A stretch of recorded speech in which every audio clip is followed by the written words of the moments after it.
Good morning, and welcome to the fourth session in the 8-session series on cannabis, equity, and racial justice. I'm Jim Keddy with Youth Forward. This series is being hosted by the Alliance for Boys and Men of Color, Youth Forward, and the California Urban Partnership. I'd like to take a moment to thank our sponsors, the California Endowment, the Center at Sierra Health Foundation, California Wellness Foundation, Liberty Hill Foundation, the California Community Foundation, the Governor's Office of Business and Economic Development, and the California Department of Healthcare Services. This session will be recorded and will be placed on the YouTube channels of the Alliance for Boys and Men of Color and Youth Forward. Within a couple days, we'll be emailing everyone who has registered for this session the link to the recording and the slides. Towards the end of the session, we will have some time for questions and answers. So please feel free to put questions and comments in the comments section below the video in YouTube. We have come together with the goal of increasing awareness of the need to approach all aspects of cannabis policy and the implementation of Proposition 64 through the lens of racial justice and equity. In our first session, we explored how the criminalization of cannabis has played a major role in mass incarceration and in policies and practices that disproportionately harmed and continue to harm Black, Indigenous, and people of color. In our second session, we looked at the state grant programs that are currently being funded by state cannabis revenues and the need to invest these revenues in communities of color impacted by the war on drugs, with the goal of repairing some of the harm caused by mass incarceration. In the third session, we looked at what are emerging best practices in the youth development field and youth organizing during this time of the pandemic, when youth-serving organizations are not able to engage young people in person. In this session, we'll look at a major issue and concern in Prop 64 implementation. This is the topic of equity in the marijuana industry. And without further ado, I'd like to introduce my friend and colleague, Malachi Sekou Amen.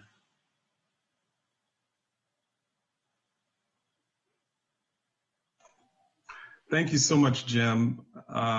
It is a pleasure and an honor for the California Urban Partnership to be partnering with Youth Forward, with Policy Link, and with the Alliance for Boys and Men of Color in presenting this series. As Jim mentioned, this particular session is going to be on the status of equity in the marijuana industry. When we talk about the marijuana industry, we obviously have to look at what shapes the environment for that industry to work a certain way. We're interested in how it works for those who have been victimized by the war on drugs, those who have been left behind in a racial wealth gap created by the war on drugs, and how we can shape some of the solutions going forward. And so, without further ado, I'd like to begin introductions for those who have been champions, heroes, partners, allies in this fight with me and with each other. And let's start off first by having the panelists introduce themselves, their organization, and a little bit about their organization for about 1 minute each. We'll start off with Lanice. Yes, my name is Lanice. I'm the co-founder of the Hood Incubator. I also chair Oakland's Regulatory Cannabis Commission, as well as some other projects. The Hood Incubator really exists to leverage the legal cannabis industry to end the drug war and reverse its harmful impacts. I'll pause there. Nice to be here. Okay, Kika. Good morning. My name is Kika Keith.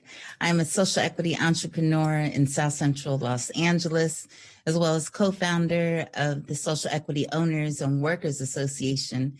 And we are an organization that was founded just by the need of the predatory practices that were happening to social equity applicants in Los Angeles. In response to that, and wanting to advocate for fairness and justice for social equity applicants, for us, by us, we formed this organization and always standing in line to make sure that there are policies that benefit the communities that were most affected by the war on drugs. Thank you, Lanice. Robert? Hey everyone, Rob Schlela. Thank you so much to the organizers and everyone participating. So I've been working for the last 5 or 6 years as I've been doing my PhD research with the United Food and Commercial Workers Local 770, which represents 40,000 workers across many sectors, including cannabis, mostly Black and brown working class folks, and more recently transitioning to leading a 2-year worker study at UCLA with the Labor Center and Center for Advancement on Racial Equity on Cannabis Workers, which partners like UFCW and the Social Impact Center, which I also work with. Thank you. Thank you. Ingrid? Good morning. My name is Ingrid Archie. I work for a New Way of Life Reentry project located in Watts, and we provide housing and supportive services for women and children who come from incarceration. Beautiful, beautiful. Thank you all so much. Later on, we'll have a chance to meet one of the young bright stars who is an important team member at the California Urban Partnership as a policy consultant. Khalil Ferguson, we'll get a chance to meet him a little bit later. But for now, let's get into framing the conversation that will guide our conversation today. And before I get in, let me just say that the California Urban Partnership organization that I founded 10 years ago has the mission to build economic security in communities of color. We are very much centered in many ways on Black and Indigenous communities of color. And one of the ways that we produce or reach our mission is through research, through educating communities, and then organizing them for action, whether that be through many ways of mobilizing, such as writing letters, showing up at meetings nowadays, a lot of Zoom meetings, and then obviously making sure that our voices are heard overall, and that new investments emerge from the work that come from community organizing.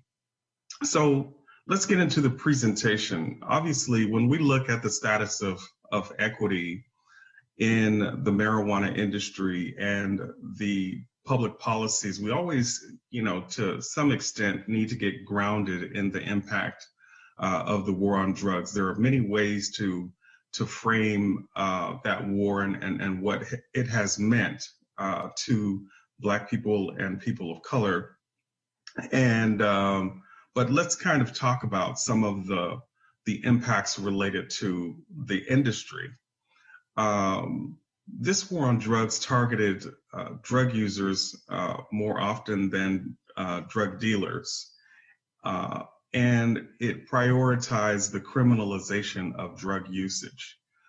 In many cases, what we've seen is that there have been those who have been in the traditional market who had less risk in terms of their ability to operate, and those who have had high risk in terms of their ability to operate.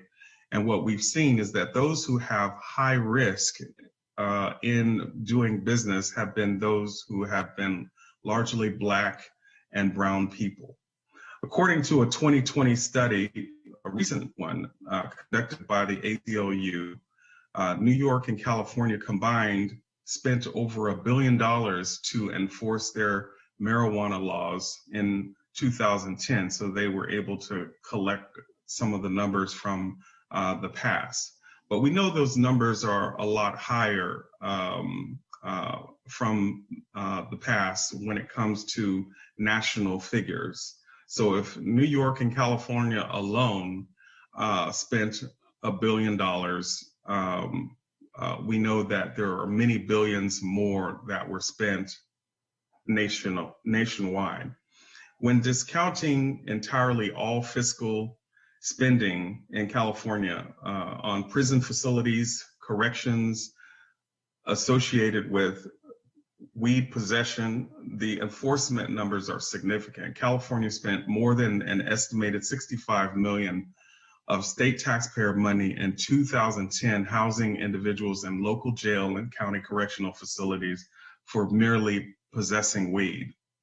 And while we have an initial signal from the state to support folks in terms of being able to get into the industry if they are survivors of the drug war, it does not shift the budget priorities. It doesn't shift the policy priorities of those who are making decisions, so that those decisions actually lead to the repair and the economic impacts of the war on drugs. We'll go to the next slide. So let's look at cannabis regulation in local governments. Prop 64 was approved by voters in 388 out of 540 cities. That's 71.9% of those voters in California. As of June 2020, only 168 of California's 540 cities allowed any type of cannabis operation. And what I should also say is that while Prop 64 allows local governments to decide if this industry is going to have a presence locally, Prop 64 does not prescribe at all whether or not equity is something that takes place. In other words, cities and counties have all of the authority to decide whether they are going to mete out justice and fairness to communities of color. Most of them have not. The November 2020 election added 31 additional localities, bringing the total to 199. That's an 18.5% increase. Additionally, this presents an uncalculated output gap for California's GDP. And it's at this point where I'd like to call upon Khalil Ferguson, policy consultant for the Institute for More, to talk about what that means and what the rest of this slide means, and any other helpful research that we should know. Thank you for that, Malachi. And what an output gap means is really an economic term for the potential output an economy can produce. And seeing that we have a very large disparity in localities and jurisdictions who are not allowing for illegal cannabis regulation or illegal cannabis operations, then that presents an output gap based on what we're actually producing, given current numbers, than what we can be producing since jurisdictions are not regulating cannabis. And this also allows for the illicit market to continue to flourish, because they're already set in stone here in California and in other jurisdictions. As long as we don't promote equity and allow for the legal cannabis market to operate, they will continue to flourish, and that will undermine California's GDP, resulting in the exacerbation of that output gap, and us not reaching our potential for what we should be producing in the legal cannabis market. Great. Thank you, Khalil. And so this demonstrates a need for an analysis of, what the political will is to equitably legalize cannabis in localities who have not done so. If policymakers want to reduce the amount of uncertainty surrounding the cannabis industry, we seriously need them to pay attention to who gets a chance to participate in the industry. Next slide, please. Let's talk a little bit about prioritizing equity on the state level. California has had some bodies, some series of meetings and opportunities for stakeholders to provide input, but there have been questions around whether or not this input from stakeholders all around the state, hundreds of us going into meetings, Sacramento and Oakland and Fresno and Los Angeles and San Diego, input that has led to recommendations and documents, scores of letters going into the state regulatory bodies, going to members of the state legislature. But none of those recommendations, none of that input has been taken to task. No one has, looked at that input and series of recommendations. Most namely, there's been a cannabis advisory committee.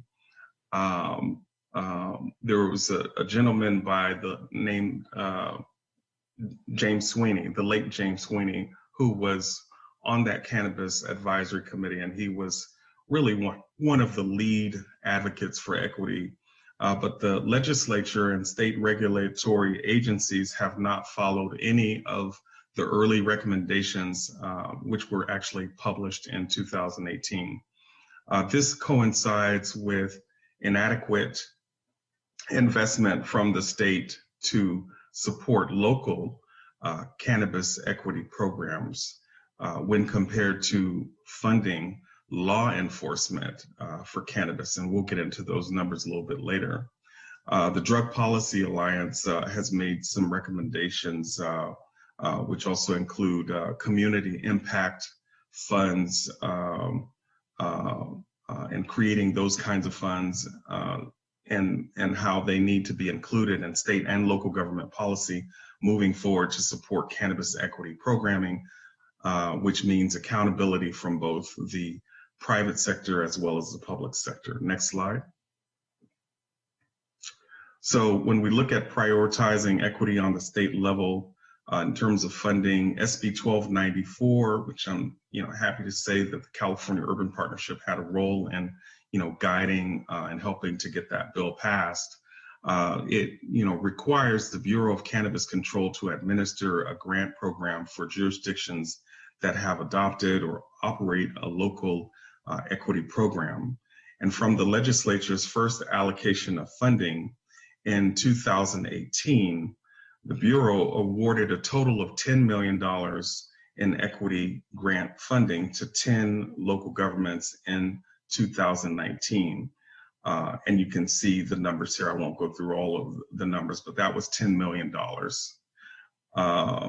But you know what? These cities are important to note because only a handful of cities throughout the state actually have decided that they are going to ensure justice and fairness and provide some sort of access to the cannabis industry to victims of the war on drugs. Some of them do a better job than others. And so we can see here where those cities are.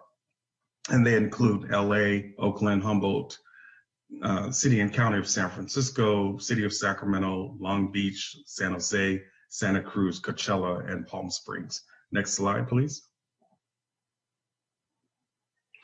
From the legislature's allocations in 2019 and 2020, the Governor's Office of Business and Economic Development ended up, becoming the steward of the state equity funds. And because there was a delay in implementation, there was a total of $30 million in equity grant funding in 2020 in some of those same cities. And you could see that the cities, just a few cities were added to the list. Next slide. When we look at disparities in funding for law enforcement versus equity, funding to law enforcement agencies for cannabis enforcement heavily outweighs the state's funding to business support. In fiscal year 2018 and 19, local equity programs received $10 million altogether. In 2019 and 2020, local equity programs received $30 million, as we pointed out before. and the adopted budget for 2020 and 2021 at a time where we're in a pandemic and the state has declared that weed is an essential business. What we've seen is that there's still $15.5 million for local equity programming to be split throughout the entire state. What we haven't seen is a sustainability plan to match or increase funding from the previous year. Next slide. So when we look at disparities in funding to law enforcement versus equity, in the 2019 and 20 numbers, we saw 104.6 million dollars going to various state agencies for law enforcement related purposes. And what we should point out, though, is that a percentage of the Board of State and Community Corrections funding of 26 million is mandated to go to youth substance abuse prevention and education. And while those purposes are commendable, there are many in the field who believe that if we're going to fund youth substance and prevention, youth development in a way that enhances public health, public safety, and environmental impacts, that those dollars should not be funneled through the police. That's a whole different discussion when we talk about providing funding to those who are responsible for the harm of our young people and the mental health issues that have come in terms of the war on drugs impact on youth. And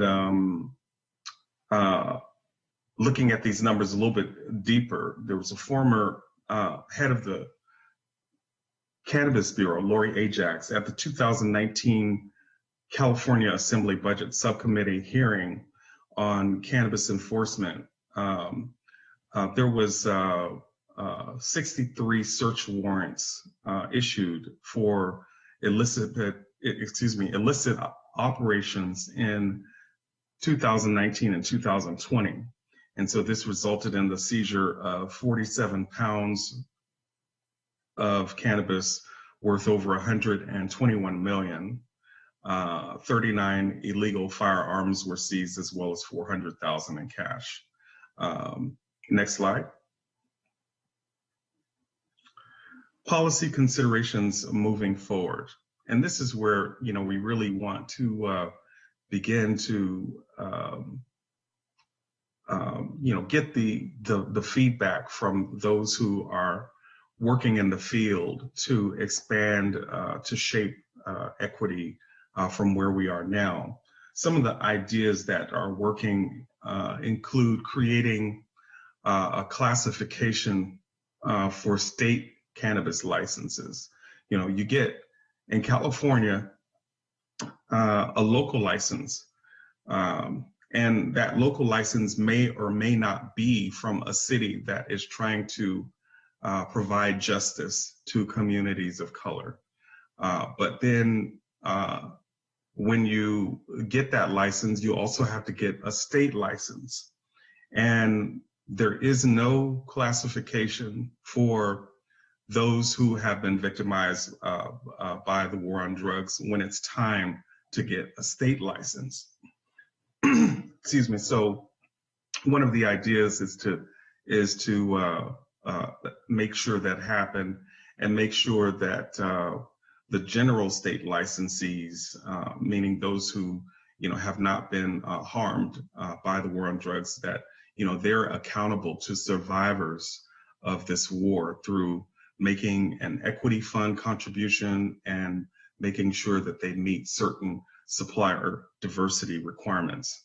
The other proposal on the table is extending the large-scale cultivation moratorium beyond the 5 years. So this year we're looking at lifting that moratorium to allow companies like Altria, a major tobacco company, or companies that are the Walmarts of the world, allowing them to enter the field at a time when we still have so many struggles to help people of color get into the industry. Another thing on the table is implementing regulatory fee and tax relief exclusively for social equity operator and small businesses, and then reducing barriers to market entry via funding the state capital access and technical assistance programs, funding them at the same level as the police operations that enforce cannabis law. Next slide. Okay, so you've met our panelists, and now what I'd like to do is provide each of those panelists about 3 minutes in the beginning, and then we'll come back and expand the conversation and have a rich dialogue and exchange. But 3 minutes in this moment in time to talk about that framing and whether it's something that they agree with or don't agree with, or just talk about their experiences and their perspectives, their work in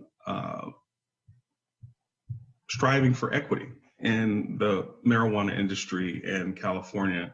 And so, but the first person that I'd like to call on to just, kind of do some tone setting is Ingrid Archie with A New Way of Life, and to share your personal story and your attempts to enter the legal market in cannabis in California. Thank you so much. So I just want to say it's a shame that we still see the law enforcement over people still being invested in over something that was legalized by voters. I think that's a shame. Second of all, I have a marijuana conviction on my record. I did have a marijuana conviction on my record, and which qualified me, to be a social equity applicant. I also worked on helping to pass Prop 64 in my community by going out and canvassing and raising awareness around the criminal justice side of passing Prop 64, because it would free our people. While other people were making money in our communities, our people were being locked up, families were being ripped apart, and you could still see the ravages of the war on drugs when you walk down Crenshaw, Manchester, or Century still. We still feel it in our communities. With that being said, we got Prop 64 passed, and I became the first person in California to have my marijuana conviction reclassified as a misdemeanor. So when it came time to put in an application, I had to prove that I had a felony cannabis conviction. So the same people who helped me get the conviction off my record, I had to prove it to the same people that I had the conviction, because when they looked up my name, the conviction wasn't there no more, because there's a certain caveat in the law to where you could get it taken off completely as if it never happened, because Prop 64 passed, right? So that was one barrier, a hurdle that I had to jump over. Having to get paperwork saying that I lived in an impacted area for 10 years. So I had to get school records and all kinds of stuff because I couldn't prove at that time that I had a marijuana conviction. It was so many barriers. I felt victimized all over again, even though, I had did my time. Came home and so quote unquote re-enter back into society. even work to pass the law. And I'm still going through all of this stuff. And it's not just me. It was a lot of people that was going through that. And okay, then after that, I was, able to fill out the application. But then you have to have a certain amount of money in order, to even be, to even provide, the business. So then I feel like they carved this out so that they could still leave room for the people in big business to be able to still, have their seat at the table or have their feet planted, in this, in quote unquote social equity. And I feel like it's sad because when it came to the war on drugs, it became a health crisis when white people were overdosing off drugs, and it became the war when Black people, were being criminalized from it. And now, with marijuana, when white people are making money, they call it equity. When Black people are getting into it, they call it enforcement, and I feel like it's a damn shame. Over and over, people are being victimized, not just by having to do time, not just by criminalization, but by the money aspect of it. This would free up our communities, and we would need police in our communities, because guess what? People would be making an income that would provide, that would provide them an opportunity to not have to go back, to not have to commit crimes or anything like that. It will provide opportunities for business owners. It will provide opportunities for home ownership. But any type of freedom that would be afforded in a Black community, if white people are not in it, it doesn't happen. And that's what's happening right now. Thank you so much for that powerful personal story, Ingrid. I think it's so profound that you would have to go through that. And also with respect to the expungements piece, I think it's important for us to understand what the expungements movement means. While it is an important step to take, it seems like what's happening is it sanitizes what has happened to us, so that folks cannot seamlessly repair what has happened to us. At this time, before we go to our next presenter, I just want to remind our audience that you can place questions and comments in the YouTube comment section that you're tuned into now. Lanice Martin of the Hood Incubator, you've been a champion, a hero of mine and so many other people in the cannabis equity space. And with respect to the framing that we just went through, I'm sure there are some perspectives that you have regarding, the business, the taxes, the state equity loan funding piece, policy, and perhaps even community organizing. I mean, I think we'll come back to expound on this, but if you could, within about 3 or so minutes, kind of share your perspectives on the environment that we find ourselves in now. Yes. And I think the environment we find ourselves in, we can't talk about the current events without talking about history. And so, you think about the Prop 64, myself and the Hood Incubator, we always were endorsed no on Prop 64. I think I'm on film somewhere saying Prop 64 is racist. It was written all over the bill. Like, nothing is surprising of what's going on. It's just folks were emotionally attached to the idea of legalization, and I don't know if anyone read the text. Because when we were saying no, folks were like, "What do you mean? You're Black. Don't you want your cousin to get out of jail?" And I was like, I don't know how these two things are exactly relating to each other.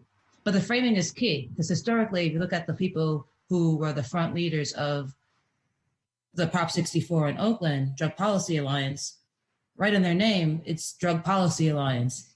Look at their website, they're about drug reform. You doing more research, you just find that there are a bunch of white folks who care about free the plant. Free the plant didn't get them legalization at the rate that they wanted. Around the time where they were like, well, let's regather and get our wits about us, Michelle Alexander came out with the new Jim Crow. Oh, okay. Well, you're telling me now that this wolf can put on a sheep outfit, call it racial justice, and craft something called Prop 64? No one noticed it was the same people. They just changed their whole argument about why. But just look 5 years ago, they weren't talking about Black people being in jail when they were asking to legalize cannabis. But all of a sudden now they're talking. So it's like, what happened with the framing? We got so excited about the comms aspect of a policy that maybe no one read it, or maybe when you did read it, you didn't care. But then what we have is that same, analysis that you gave about the 10% of arrests during the drug war being for alleged commercial activity. That means 90% of arrests were for simple use or for personal use. So just by definition of that, like, I need us all to think about, what does a fully equitable cannabis industry mean, or what does it accomplish? So only 10% of arrests were for alleged commercial activity. Let's say every single cannabis business ever owned was 100% Black. There wasn't any other race. And let's even say it was women. Let's say it was women and trans women. All right, we got this all covered. That to me has nothing to do with ending the drug war or reversing its impact. And it's not, to me, it is just a fact of looking at a problem and then a solution. Having the most diverse industry does nothing to end the drug war or reverse its impacts. But when they framed it all up and switched it all together, no one started paying attention. I was like, oh. And now here we are, and folks are like, wait a second, I can barely, the bill itself was written horribly for if you actually wanted to increase diversity and equity inclusion. Mind you, there are best practices that were already existing. None were looked to, none were copied and pasted. And then you have folks that didn't get their license permit, like folks that came to our program, then they can't vote. We've had folks with permits that are homeless. I've had folks with permits that, still going through their mental health issues. And so we start looking at it, and it's just like we realize these are having a diverse and equitable industry are different things than ending the drug war. And it's the same reason why the tech industry isn't diverse, but no one's asking Mark Zuckerberg what he's going to do about the drug war or what he's going to do to end it. It's the same reasons why the cannabis industry isn't diverse. It's the same reason why Mark's business isn't diverse. But everyone stays focused when they are talking about Mark's business in the tech industry. And I'll pause there, because I don't think we're ever going to get to real solutions if we never tease out the problems accurately. Thank you, Lenice. And there's some different points that we want to come back and address in that rich context that you provided. Kika, you've had a unique set of experiences, not unique, but very tumultuous and probably some hostile experiences down in Los Angeles, where you work, particularly in the area of, launching a business and your local regulation experiences and this picture with sharecropper and vulture investing. Please share with us, some context that we can chew on and get into a rich discussion about. Sure. Well, I came into this cannabis industry from the food and beverage industry, where I had a beverage on the market in Whole Foods for some years. And my whole concept for my beverage company was based on this Paul Newman's model to be able to create a product that I can go back and fund programs in my community. And so when I saw the opportunity for cannabis and had all these Black politicians, Senator Bradford, Assemblyman Reginald Jones Sawyer, the councilman, coming into the community in 2017 and saying, Black people, and I've been in politics for some years from early ages back with Jesse Jackson. And I just never heard Black politicians come into the community and be so direct in their conversation about Black people. This will be your last opportunity to be a part of the new industry. You weren't a part of the tobacco industry. You weren't a part of alcohol. Drop what you're doing and you need to get involved in this. And I took that call to action seriously. And so did hundreds of other community members. We heard what Ingrid was saying, and we knew what we experienced. And so to look at this opportunity to be a part of this $1 trillion industry, everybody had dollar signs in their eyes. And we listened to the rules and regulations and we followed them. And what we began to realize is that they were designed to fail, that it was never intended that there be a social equity program because they were not funded from the beginning. In Los Angeles, $10 million that was allocated to the social equity program from the very beginning was redirected to police enforcement before they ever launched the program. You have mothers and daughters who sold their grandparents' home in order to get commercial properties because you had to have a property to participate in Los Angeles.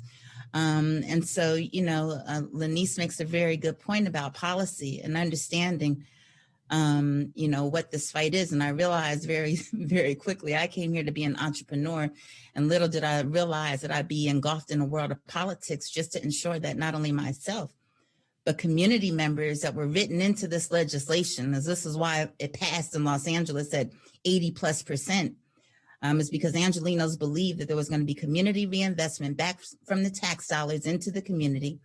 They believed that this would help. This was a humanitarian act, that this was going to help those that have suffered from the war on drugs. And instead, month by month, the policies were dismantled. The spirit and the intent of the social equity program was dismantled by lobbyists because it was written in, and all of a sudden, wait a minute, we're going to pause and let all the dispensaries that were in business before go before social equity. And that was not supposed to be the case. And New York and New Jersey learned from this experience. We're not moving forward until there's a budget, until there's a true social equity program in place. And I urge all the rest of the communities nationally to take that slow down on, period. If there is not going to be social equity to the highest degree, what the community wants, and there's not going to be no cannabis. And I bet you'll start seeing these multi-state operators and these lobbyists start talking a different tune because their money is held up. And so we've seen what happens when they promise us that they're going to roll something out. The lobbyists came in, they created a cesspool where now all of a sudden I'm renting a property for $12,000 a month, mind you, because this is also a real estate game. In order to get in this, cannabis properties are 5 times the cost of the irregular rental on a commercial property. So how is this supposed to be effective? And there is no access to capital for us. We can barely get loans in the traditional market, let alone in this industry.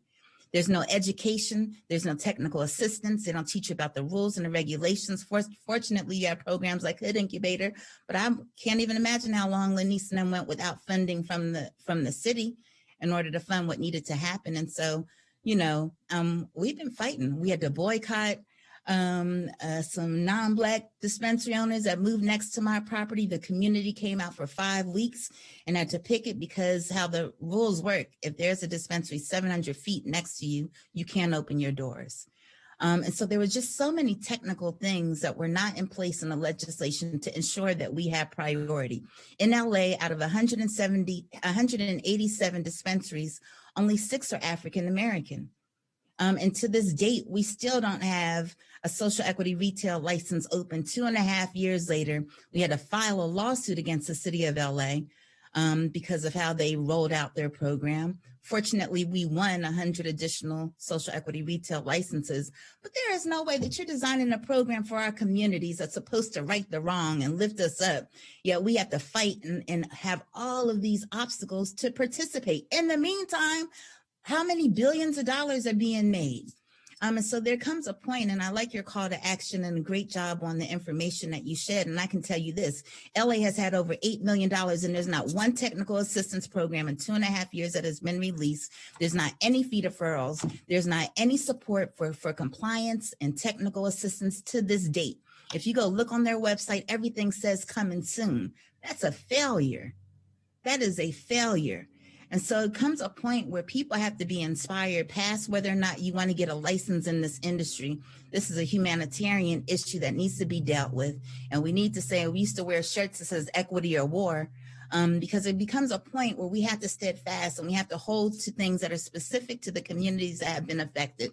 Blacks in particular, in Los Angeles, 9% of the population is Black, but 40% of us are arrested. That's a problem. We are the most disproportionately affected, and we are the least ones on this mark to be able to get licenses in the city of LA. So I say, and I welcome people to really take a serious look at it, even if you're not going to be involved in the licensing side. There are demands that we need to make sure that we begin to create economic wealth for our community.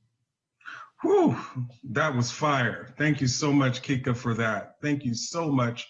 I'm so ready to get into a deeper dive on a variety of these issues. Want to remind the audience that you can put in the comments section of YouTube your questions and your comments. And before we get into a conversation, I want to bring in Robert Chilala at USC, and he's done some great work at and for UFCW about worker protections and what that should look like in California in this new construct called Prop 64. Can you talk about where you've been and what you're doing now, Robert, in that space? Yeah, absolutely. First, thanks to all the other panelists for the leadership and work that we've tried to build on and in coalition with, and sometimes. And I think, so a lot of what I'm talking about today comes from doing intensive research alongside and with workers, so community-based research work, but also just working within dispensaries and working within the legacy market since I was a teenager, as well as doing youth and community organizing in Los Angeles for many years. And I think the key kind of principle, there's just kind of three key principles that when you're thinking about workers in relationship to equity. And I think the really first central thing for me is to recognize that Black, Indigenous, and people of color labor built the cannabis industry. We often fast forward to the part in which white people are profiting, but the knowledge, the cultivation knowledge, the work within dispensaries themselves, the people at the very front lines of the industry, been Black, Indigenous, people of color, doing the work that drives the profits with very little share of it, often, much like other industries, and with very little recognition or policy to drive it. Social equity is an opening and opportunity for many of those folks to own their own properties, to own their own businesses. But like everyone has said, there is a million roadblocks that are built into a racial capitalist system that already start with that in one of the most expensive cities in the world, Los Angeles, where I've been working. There have been some movement, though, through labor organizing and through really organizing to shift some of these conditions around at least the very basics, around wages, around for unionized shops, around the ability to have some of the most stringent worker protections built into policy. So actually protecting worker safety, and to start to move against some of the really tough challenges that workers have had on the ground, which include everything from everyday sexual harassment in the workplace, that include wage theft, constantly dealing with stuff, every kind of shady volunteer internship arrangement that have screwed workers in this industry for a very long time. And we're seeing some movement on that. But with the entry of large actors like the MedMens of the world, these multi-state actors who have been spying up properties, we see them try to drive down all of those best practices to the ground, which means we need much more organizing. It's not just about a labor peace agreement, but it's about a democratic workplace, which is kind of my second point. Equity just doesn't mean better wages or a business license. It means creating democratic, equitable workplaces and making cannabis a kind of workplace model. Cooperatives are one vehicle for that, which unfortunately there's all kinds of roadblocks within policy to build cooperatives. But labor unions and labor contracts are one other voice to give workers a democratic voice in the workplace. They're dealing with everything from grievances, but also dealing with how do you actually have a voice? How do you have that knowledge that built the industry recognized and built into these systems? In LA, building from that and building from a democratic model, workers wanted to organize beyond just their own issues and build broader coalitions. And that's kind of my third point. Workers are not just a topic of policy, they're activists and a key part of building coalitions that actually get to the root of the problems we're dealing with here. And frankly, from my point of view, from conversations with folks, and at the root of it, is it's not just about equity, but it's about abolition. One of the key problems that everyone's raised today is that all of the funding for LA's taxes went straight into the general funds at the beginning, which goes 85% to the Los Angeles Police Department. We fought hard alongside other partners, like some of the folks on this call, like the Trans-Latina Coalition, Youth Justice Coalition, to try to get that shifted. We got some funds, measly funds for the social equity program, but the funds are still going to the police department to continue the same exact problems, a drug war 2.0 of sorts, Kat Packer has called it, that are targeting, of course, Black and brown workers. LA Taco came out with some statistics recently from the last year of arrest stats, and folks working in the illicit market are among the top of those being still arrested for cannabis work. And it's not the owners of these businesses. When the cops come and raid a shop, it's workers who are there at the front lines who get arrested, who get stuck with a record again, and are losing out. So we need to build a bigger vision and coalition with folks beyond the cannabis industry. Because I think when we tried to build that vision around building a coalition around community reinvestment, everyone was worried about taxes going up and this and that and very small things around licensing. But when you bring in other folks and when you build a comprehensive vision of racial equity, we have the chance to move this conversation along further than we ever have. And that includes not sending the cops against other operators because of who really gets targeted in that. We have to fundamentally change the practices of the drug war to a reparative mode. We have to think about how that works if we're really going to center workers and equity. Thank you so much, Robert, for that context. Let's get into it. Let's talk about some of these issues. I didn't get a chance to talk about the city of Sacramento, which is where the California Urban Partnership had a chance to lead the process of community organizing, fundraising, as well as designing and negotiating passage of the core program, the Cannabis Opportunity Reinvestment and Equity Program in the city of Sacramento. And, we're now having continued struggles with, how that program is actually implemented.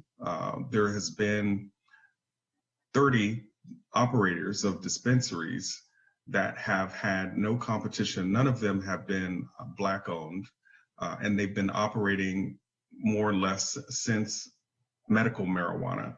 And we recently had the addition of 10 new dispensaries in the city of Sacramento that we have to compete for. We had some struggles in terms of expanding those numbers because the city wanted to hold a lottery for who would get those licenses, and the position of those who are activists and community organizers has been, well, we didn't have to see a gambling operation when the existing operators were able to get their licenses. So why should Black and brown people have to go through a gambling exercise in order to get their licenses? And so now we're looking at a scenario where we're submitting statements of qualifications in order to compete for those licenses, but there have been problems in terms of how we've had a chance to feed back into the design of that process. And we'll have something to say about that. We're having challenges with keeping the technical assistance process going and having quality technical assistance made available to the participants of the core program. We are dealing with a loan fund instead of a grant fund that was fueled by state cannabis tax revenue. And that loan fund is actually requiring the participants to pay back the loan immediately when they get the loan. There's no deferments, nothing of the sort. And so, there are questions that we have. But let's get into a dialogue and exchange. What about this notion of access to capital? I mean, what are we dealing with? Anyone want to talk about that when it comes to the environment for equity in cannabis?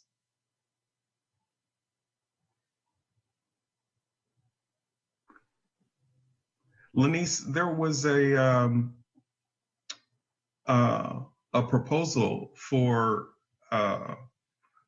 grants and loans when SB 1294 by Steve Bradford was passed, and basically it gave the state options for providing grants or providing loans, and to have those dollars passed down through cities and counties that actually have equity programs. So if you have the choice as a city or a county to do loans or grants to people who have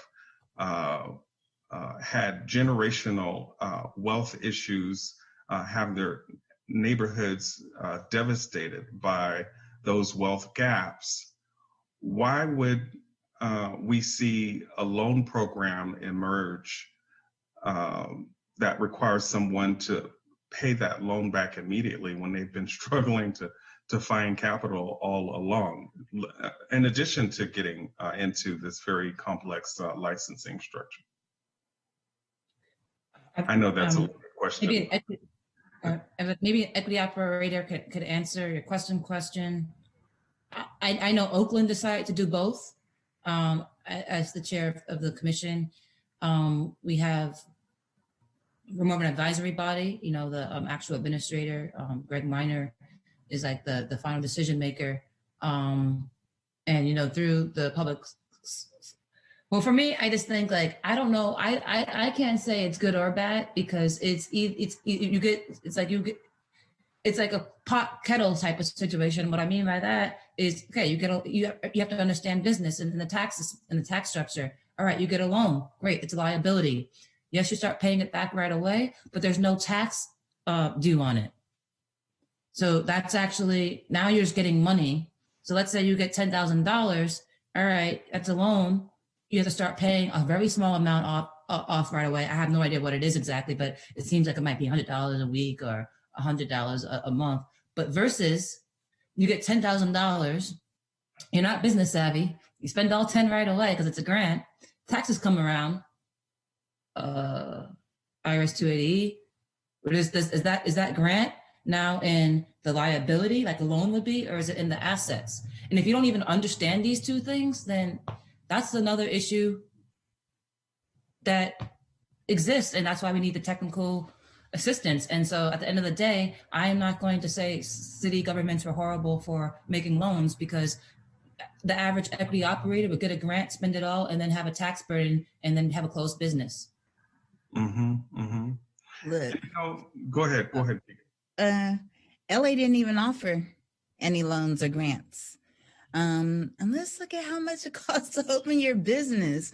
There's nothing worse. I don't know how many entrepreneurs out there. There's nothing worse than being undercapitalized, than getting some money. You don't have enough money to finish. Now you owe money, and now you can't even move forward. And so once again, going back to design to fail. I mean, great. Thank you for $10,000. Maybe I can hire a lawyer and an accountant. I don't got nothing to do with opening the doors to my business. You know what I'm saying? Where I could range anywhere from $500,000 to $1 million is what I need. So then there goes the setup. Now you're set up, you have to find investors. And if we're from the community, 9 times out of 10, we don't have a pool of venture capital to go to. So then you're looking on YouTube and on Instagram and seeing these yachts and private jets and all these companies, MJ Biz, all these companies coming in saying social equity, sign up here. They pay you $2,000 to sign up and use your name, right?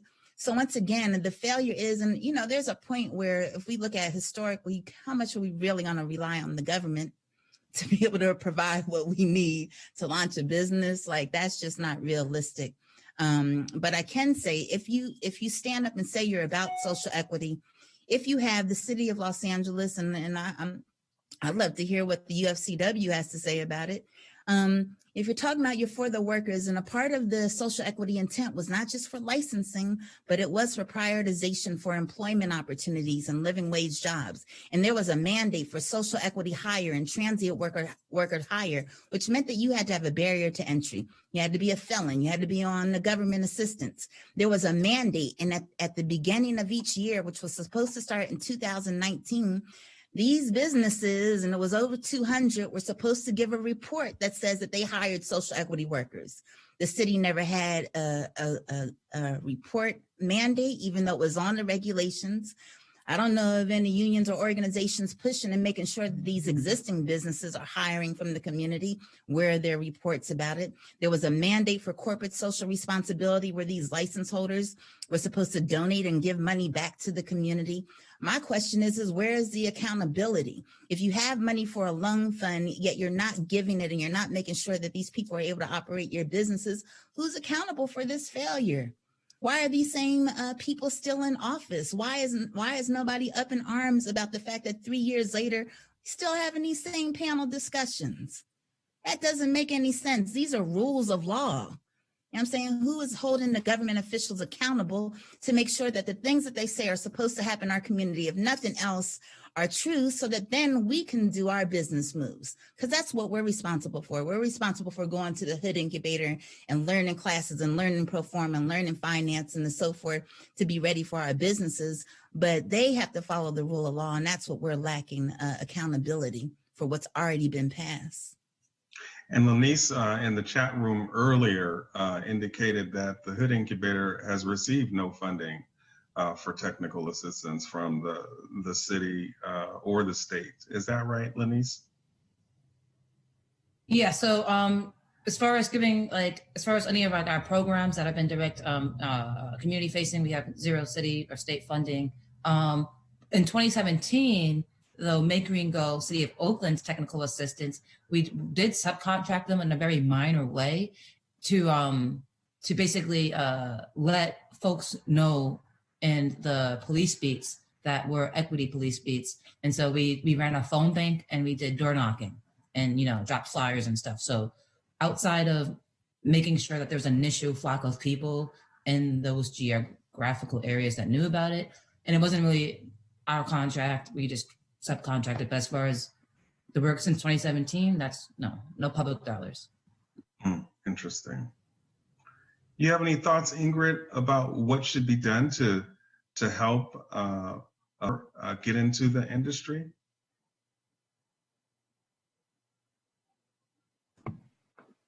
I wouldn't say victims of the drug war. I would say people who have been impacted by the drug war. Okay. I think what should be done is the whole process thrown in the trash, to be quite honest. And it should be, and I'm sorry that I'm being so candid, but I have to be, because it's been sickening. Everything that Kika said is the truth. There was no help, on the back end. If there was supposed to be equity provided by people who have been impacted by, having a cannabis related charge or living in a cannabis area that was, impacted by criminalization, then there should have been some type of help. They knew people were poor. They knew people came from poor areas and didn't have the background in business or technical assistance or taxes or any of that. And, to say that we want to provide this to offer people, an end to it, but then leave a caveat to where you have to partner with somebody who's rich in order to get the business, is kind of like a big ass slap in the face. And so if you want to let people in, you need to provide that assistance for people who don't have that wealth background to be able to get the education that they needed, or operations like Lanice had, fund those operations so that they can provide people, in our communities that need that education so that they can get into equity, so that they can be able, to provide a business so that that business could fund what happens in their community around policy and so on and so forth. Once we get that, all the other parts we basically don't need. And I feel like because our communities will be self-sufficient, that's what this government is afraid of. No need to apologize for being candid, sis. We appreciate that. Absolutely. There's a question from the audience. It says this: how can the existing industry that was able to get their businesses up and running before social equity programs were implemented, how can they be reeled in, or how can their responsibilities be shaped to provide a more competitive landscape? Does anyone want to answer that one? Well, sorry, go ahead. I think that's on you, Rob. Sorry, unmute. But I think it answers a little bit to Kika's question around these the hiring requirements, the transitional worker requirements, all these things that we fought to get in the law that were meant to actually create a pipeline to equitable jobs. Now comes the real challenge that I think a lot of other folks who do equity organizing work outside of cannabis face all the time, which is actually getting the government to hold these corporations, because they're really corporations, these aren't small businesses we're talking about, accountable to what they promised. This was supposed to happen through the annual review process. Cannabis Commission was supposed to hold licenses up. We were supposed to be able to attend those hearings, bring workers to them, talk about their practices. But all that's flown out the window using the excuse of the pandemic. But frankly, there wasn't a Cannabis Commission meeting before the pandemic, so there was not. And I think it really comes down to the fact that it's going to take some organizing. It's going to take the same kind of principles that work in organizing outside of that. A little bit of naming and shaming, a little bit of bringing people to the table one way, whether you want to through dialogue, or we'll bring you through the public eye to the table.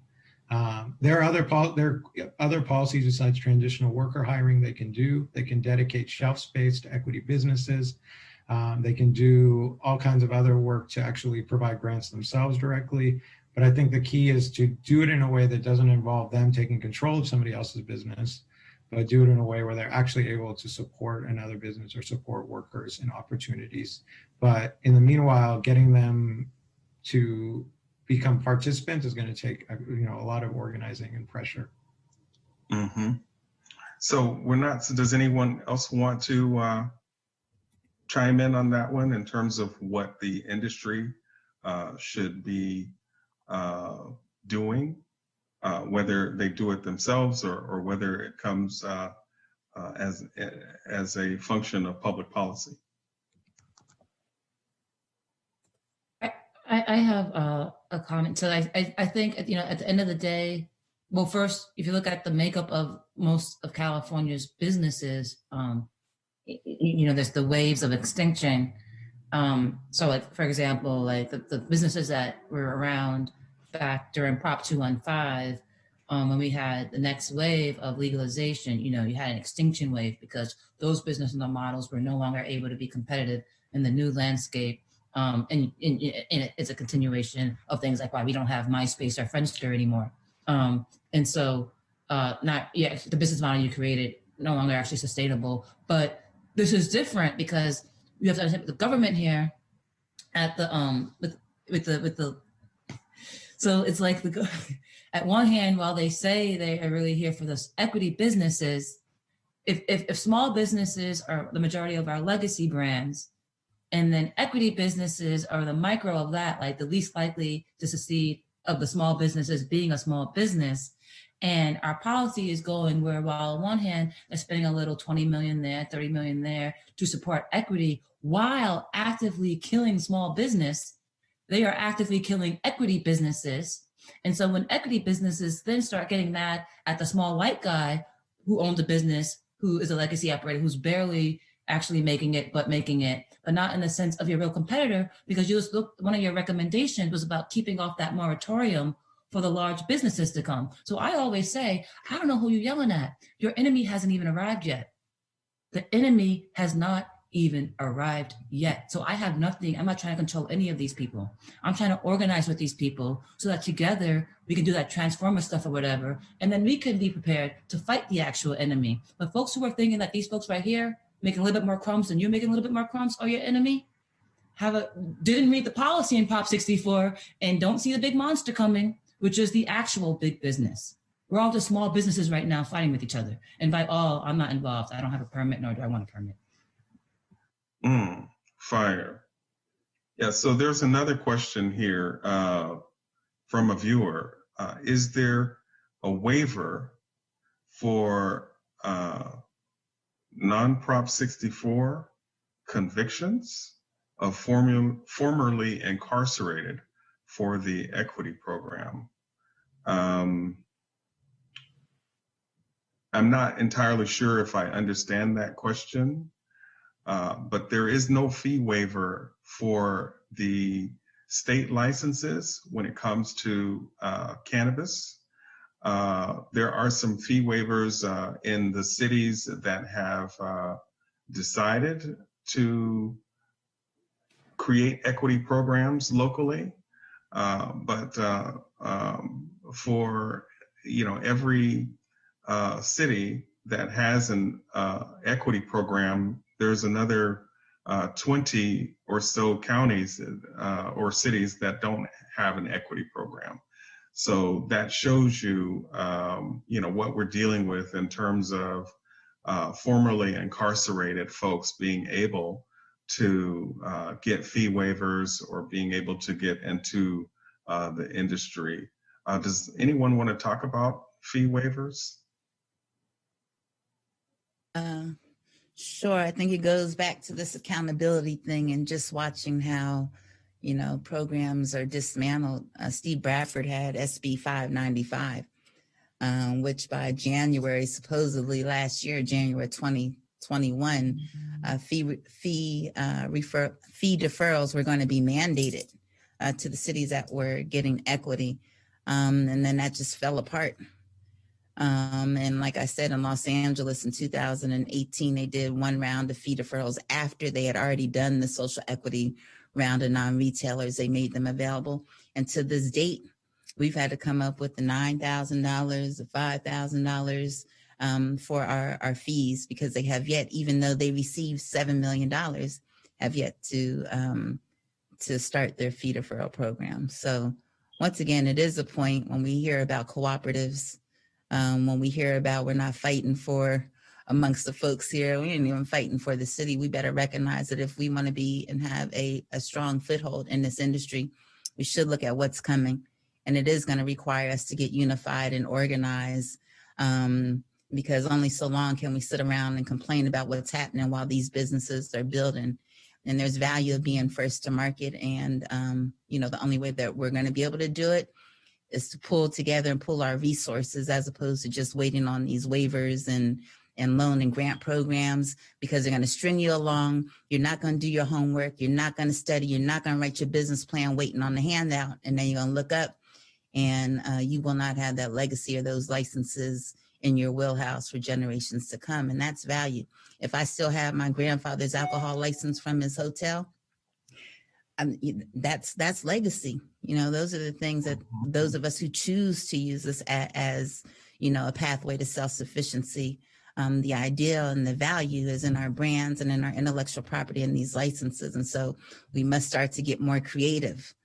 As we're fighting, we can't let up on what we need to do to pull our resources together, organize and unify to get these licenses while they're available before the big guys come in. And that's a key point that you made, Kika, because I think what we're seeing all across the state is in the community organizing space, in some areas that have an equity program, we see those who are unfamiliar with systems change, unfamiliar with how public policy works, those are the people that elected officials go to, because they know that those folks don't know what they're talking about. They don't know about systems change. And so what ends up happening is they say, well, oh, we talked to the people trying to get into this business, and here's what they thought. And so we listen to them, even though they don't know what they're talking about. And so that's how we came up with our ideas. I think Lanice can talk about that one. Because what we've seen is this this delay in the rollout of equity programs, as well as these strange shapes and unfriendly environments for social equity participants. And I know Ingrid said, let's not say victims of the drug war, I guess I should say survivors, right? But we've seen these environments where survivors just don't fare well, because we in the community organizing space have struggled to find the funding to educate our community, to organize them. And we continue to have that struggle because we haven't been able, we've made some successes, but we haven't been able to compete with those who sat down at the table, very expensive, high-powered lawyers and lobbyists and other public affairs professionals who designed and wrote Prop 64.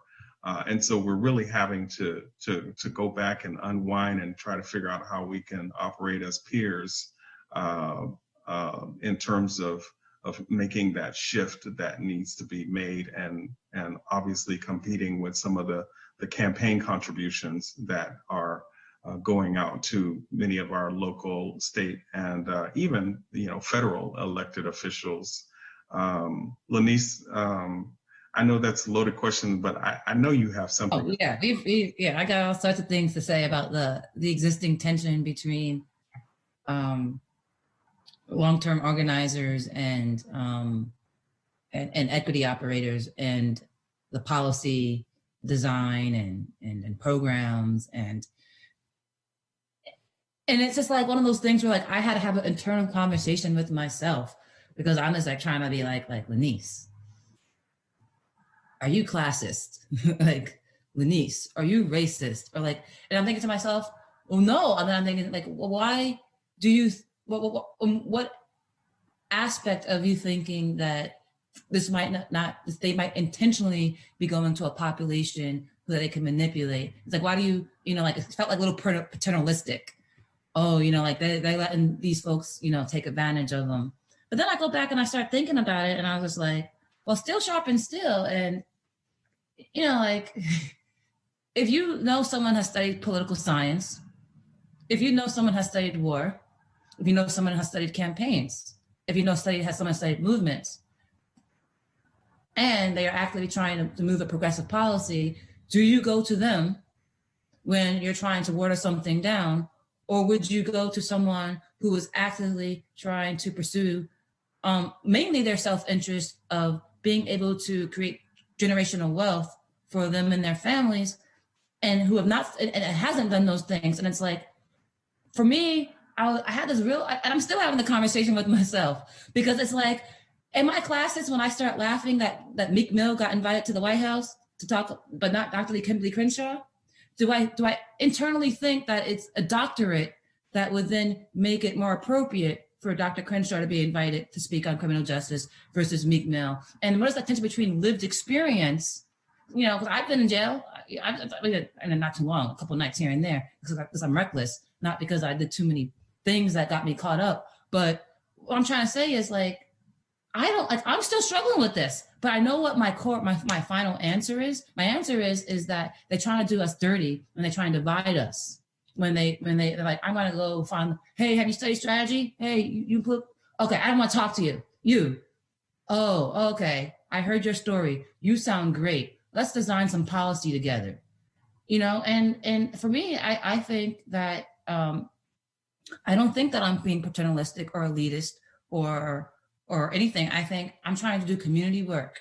And so how I combat that is the reason why we've launched our affiliate network and why we've launched our Cannabis Justice Accelerator. Our affiliate network is to help train leaders on the grounds to actually, give them that background of all that stuff and help people meet each other. But more importantly, we also train their bases through our Cannabis Justice Accelerator, because you can't have a leader out here that's trying to be all progressive and self-righteous, and then their base is on another tune. And so we're trying to get them together. But like I said, this is a tough conversation, because it seems like there's always going to be tension between the real community and nonprofits. And so, folks can come at me any sort of way, because folks can say, well, you left the community once you went and got a master's degree, but do I leave? Does my community get this? These are conversations these are like for therapy sessions, some of these conversations, but it goes back to the core of what I think you're talking about. Yeah. So Meek Mill versus Dr. Crenshaw, who's the appropriate one to call and why? Right. So those selective decisions around, who policymakers are talking to, if they're wanting to change systems, they are typically not listening to systems change agents. And so we've heard that we need to organize. We've heard that we need to pay attention to the environment for access to capital. We need a classification for state licenses. We need to make sure that there is equity in the tax structure, in the fees that happen, that we need to provide equity to the workers who have built this industry, and that we need to pay attention to those who are survivors. We really need to listen to them in terms of how the next steps of this industry and shaping it are approached. Any final closing comments that anyone would like to make before we close out? I just want to say that there's nowhere real equity in this so-called whatever this is supposed to be if people that, that come from the communities and that have, the drug charges and that have actually experienced, the criminalization of marijuana laws are able, to find some type of relief from it or some type of repair from it. I just feel like if those people are not in this market, then the equity is not talking about Black and brown people. They talking to somebody else. That's just my opinion. And maybe it's personal because I didn't get one, and yeah, whatever. But yeah, it's not just personal, sis. It's community wide. It is personal, but it is community wide, and I think a reparations frame is what many of us have been pushing in terms of how the next steps are shaped. And so we've heard that. We have the ability to contact every member in the audience and those who are interested in continuing this conversation. Will definitely be in touch with you in terms of, not just how to listen, but how to act and how to be the change that you wish to see, so that this industry does not become another cotton or tobacco or sugar or any other type of industry in America that was built on the backs and the pain and the suffering and the trauma of Black people and brown people. We thank you for joining this Cannabis Equity and Racial Justice session, and we'll throw it back to you, Jim. I always wanted to say that. Great, thank you so much, Malachi. I just want to take a moment here and remind our viewers about our upcoming sessions. We have a session this Thursday at 10 a.m. that's going to take a look at local cannabis tax revenue. Several months ago, we released a study that looked at how local governments are spending their new revenues from cannabis businesses. And in that analysis, we saw very clearly that these revenues are going to general government and to law enforcement. So we'll be having a conversation about how we confront that reality. We'll also be having a conversation the following week on the corporatization of the cannabis industry and what it means for equity and public health, followed by a session on people power and coalition building, and then wrapping up with a session on healing-centered and trauma-informed approaches. So please join us, and thank you again so much for being part of this very dynamic and important conversation we've had this morning.